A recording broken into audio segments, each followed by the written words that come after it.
இன்றைக்கான வீடியோவில் என்ன நடக்குன்னு சொல்லிட்டு பார்க்குறதுக்கு முன்னாடி நம்ம சேனலை லைக் அண்ட் சப்ஸ்கிரைப் பண்ணிவிட்டு சப்போர்ட் பண்ணுங்கள். உங்களோட ஒரு சின்ன லைக் சப்ஸ்கிரைப் கூட எனக்கு பெரிய மோட்டிவேஷனாக இருக்கும்ல.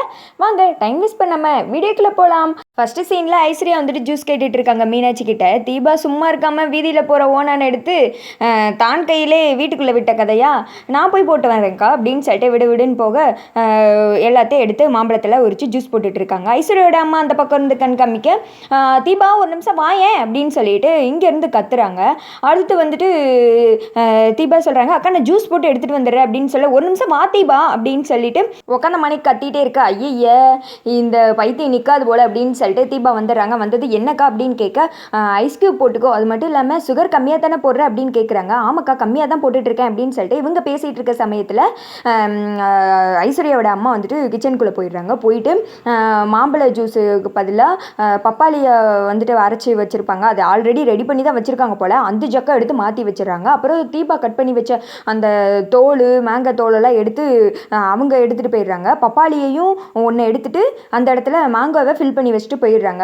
அடுத்து வந்துட்டு தீபா மறுபடியும் ஜூஸ் போடுறதுக்கு வந்துடுறாங்க. அங்கிட்ட மீனாட்சி சொல்லிட்டு இருக்காங்க, இப்படியெல்லாம் இருக்கும் தலை சொத்தம், நீ எதனாலும் என்கிட்ட கேளு சரியா அப்படின்னு சொல்லிட்டு சொல்ல, சரிங்கக்கா அப்படின்னு சொல்லிட்டு நல்ல பொம்பளை மாதிரி நடிச்சுட்டு உட்காந்துக்கிட்டு இருக்கு. அடுத்து வந்துட்டு தீபாவும் ஜூஸ் போட்டு எடுத்துகிட்டு வந்துடுறாங்க. ஐஸ்வர்யா வந்துட்டு ஜூஸை வாங்கிட்டு, ரொம்ப தேங்க்ஸ் தீபா, எங்கள் அம்மா திட்டினதெல்லாம் மனசில் வச்சுக்காம எனக்கு நீ ஜூஸ் எல்லாம் போட்டு தர அப்படின்னு சொல்ல, அதனால் என்னக்கா இருக்குது ஹி அப்படின்னு சொல்லிட்டு தீபா பக்கத்தில் சிரிச்சுட்டு நிற்க. ஐஸ்வர்யா ஜூஸை குடிக்க போக அந்த சமயத்தில் நிறுத்துங்க அப்படின்னு ஒரு சவுண்டு. யாரான்னு பார்த்தா ஐஸ்வர்யாவோட அம்மா தான். அந்த ஜூஸ் ஒரு நிமிஷம் கூட அப்படின்னு சொல்லிட்டு ஸ்மெல் பண்ணி பார்க்குறாங்க. நான் நினச்சது சரியாயிடுச்சு, அவள் உனக்கு மேங்கோ ஜூஸ் போட்டு வரல பப்பாயா ஜூஸ் போட்டு வந்திருக்கா அப்படின்னு சொல்ல தீபா ஷாக் ஆகுறாங்க. இல்லை நான் மேங்கோ ஜூஸ் தான் போட்டேன் அப்படின்ற மாதிரி தீபா சொல்ல, நீங்கள் இதை ஸ்மெல் பண்ணி பாருங்கள், இது மேங்கோவா பப்பாயாவா அப்படின்னு சொல்லிட்டு அபிராமி கிட்டே கேட்க, அபிராமி ஸ்மெல் பண்ணிவிட்டு மேங்கோ தான் அப்படின்னு சொல்ல, தீபாக்கு இது ஷாக்காக இருக்குது. இல்லை அத்தை உண்மையாக தான் சொல்ல, நான் மேங்கோ ஜூஸ் தான் போட்டேன் அப்படின்னு சொல்ல, அம்மா நானும் மேங்கோ ஜூஸ் தான் போட சொன்னேன் அப்படின்ற மாதிரி ஐஸ்வர்யா சொல்கிறாங்க. நீங்கள் வேணால் அங்கே வந்து பாருங்கள், நான் எதுக்கு இப்படிலாம் பண்ண போகிறேன், நான் வெட்டி வச்ச தோல் எல்லாமே அங்கே இருக்குல்ல, அதை வந்து பாருங்கள் அப்படின்னு சொல்ல, உன்னை பற்றி எனக்கு தெரியாதக்கும், உங்கள் அம்மாவை நான் வந்துட்டு அசிங்கப்படுத்தினேன் இல்லை, அதுக்கு பதில் தானே நீ இப்படிலாம் பண்ணிகிட்டு இருக்க, என்ன சம்மந்தி பார்த்துட்டு சும்மா நின்றுட்டு இருக்கீங்க, உங்கள் மருமக பார்த்தீங்களா எப்படி பண்ணியிருக்கான்னு, ரொம்ப வருஷம் கழிச்சு என் பொண்ணே மாசமாக இருக்கா, ஒரு வக்ர புத்தி இருந்துச்சுன்னா இப்படிலாம் கலைக்க பார்த்துருப்பா அப்படின்னு சொல்லிட்டு தீபா மேலே தப்பான பழிய போடுறாங்க. அடுத்து வந்துட்டு மீனாட்சி சொல்கிறாங்க, அத்தை தீபா அப்படி பண்ணுற பொண்ணு கிடையாது அப்படின்னு சொல்ல, சரி வாங்க கிச்சனில் போய் பார்ப்போம் அப்படின்னு சொல்லிட்டு பார்த்தா அந்த இடத்துல பப்பாளி தோல் தான் இருக்குது, மேங்கோ தோல் இல்லை. ஃப்ரிட்ஜை வேணால் திறந்து பாருங்கள், அங்கே வந்துட்டு மேங்கா காலியாக இருக்கணும் அப்படின்னு சொல்ல, மேங்கா வந்துட்டு அவங்க தான் ஃபில் பண்ணி வச்சிட்டாங்களே, எல்லாம் பக்காவாக செட் பண்ணி வச்சுருக்காங்க. இன்னொரு இதில் இடிக்கிற ஒரு லாஜிக் என்னன்னா, தீபா வந்துட்டு ஜூஸை ஜக்கில் ஊற்றுனாங்களா, அப்போ அந்த ஸ்மெல் தெரியலையா பப்பாளி ஸ்மெல்லுன்னு, ஏன் வந்து பார்த்தா பப்பாளி தோலெல்லாம் கிடைக்கல, என்னடா மேங்கா தோலுக்கு பதில் பப்பாளி தோல் இருக்குன்னு அது கூடவா தெரியல. ஒரு லாஜிக்கே இல்லாமல் இந்த டைரக்டர் வந்துட்டு ஸ்டோரி எடுத்துகிட்டு போகிற மாதிரி இருக்குது. இதெல்லாம் வந்துட்டு ஒரு ஒரு பக்கா கேவலமான ஸ்கிரிப்டாக இருக்குது. அந்த மாதிரி எனக்கு தோணுது. நீங்கள் என்ன நினைக்கிறீங்க அப்படின்னு சொல்லிட்டு மறக்காம கீழே கமெண்ட் பண்ணுங்கள். அடுத்து ஐஸ்வர்யோட அம்மா சொல்கிறாங்க, சமந்தி பார்த்துட்டே இருக்கீங்க, அவங்க அம்மா அப்பா கிட்ட மட்டும் என்ன மன்னிப்பு கேட்க வச்சிங்கல்ல, இப்போ என்ன சொல்கிறதா இருக்கீங்க அப்படின்னு சொல்ல, ஏன் தீபா இப்படி பண்ணிக்கிட்டு இருக்கா, உன்னால் வீட்டில் டெய்லி ஏதாவது ஒரு பிரச்சனை தான் சமந்தி, அவளுக்கு பதில் நான் வேணா மன்னிப்பு கேட்டுறேன், அவள் வந்துட்டு பாட்டுன்னு இருக்கிறதுனால அந்த யாபத்தில் இப்படி ஏதாவது பண்ணிட்டா போல, இங்கே பாரு தீபா, இனிமேல் வீட்டில் நம்ம என்ன வேலை செய்கிறோம் ஏது செய்கிறோன்னு பார்த்து கவனமாக இரு, பாட்டிலே மூழ்கி போயிடாத, என்னைக்கு கார்த்தி வந்துட்டு உன்னை பாடகர ஆக்குறேன்னு சொல்லி சொன்னால் நான் நீயாவே இல்லை அப்படின்னு சொல்லிட்டு தீபா கண்டபடி திட்டிடுறாங்க. இனிமே இப்படி நடக்காம நான் பார்த்துக்கிறேன், ஐஸ்வர்யா அவங்க அம்மா உள்ளே கூட்டு போ அப்படின்னு சொல்ல, வாமா அதான் அத்தை சொல்லிட்டாங்கல்ல அப்படின்னு சொல்லிட்டு ஐஸ்வர்யா நெட்டப்பள்ளி அப்படியே அவங்க அம்மாவை கூட்டு போயிடுது. இந்த தீபாக்கு வந்துட்டு ரொம்ப ஃபீலிங்காக இருக்குது. அத்தை நீங்களாவது நம்புங்க அத்தை, நான் உண்மையாகவே சொல்கிறேன், மேங்கோ ஜூஸ் தான் போட்டேன், அது எப்படி பப்பாளியாக மாறிச்சுன்னு தெரியல அப்படின்னு சொல்ல, தீபா நான் மறுபடியும் சொல்கிறேன் வேலையில் கவனமாக இரு அப்படின்னு சொல்லிட்டு விறுவிறுன்னு அங்கேருந்து கிளம்பிடு. அக்கா நீங்கள் நம்புறீங்களா அப்படின்னு கேட்க, நான் உன்னை நம்புறேன் தீபா, ஆனால் இது கண்டிப்பாக அவங்க 2 பேர் தான் மாற்றி வச்சிருப்பாங்க, அவங்களோட வேலையாக தான் இருக்கும் அப்படின்னு சொல்லிட்டு பேசிகிட்டு இருக்காங்க.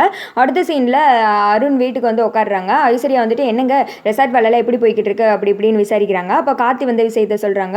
எங்கே இனிமேல் தாங்க கவனமாக இருக்கணும், அத்தைக்கிட்ட சொல்லிட்டா என்ன பண்ணுறது அப்படின்னு கேட்க, அதெல்லாம் சொல்ல மாட்டா, நான் சொல்ல வேணாம் தான் சொல்லியிருக்கேன் அப்படின்னு சொல்லி பேசிகிட்டு இருக்காங்க.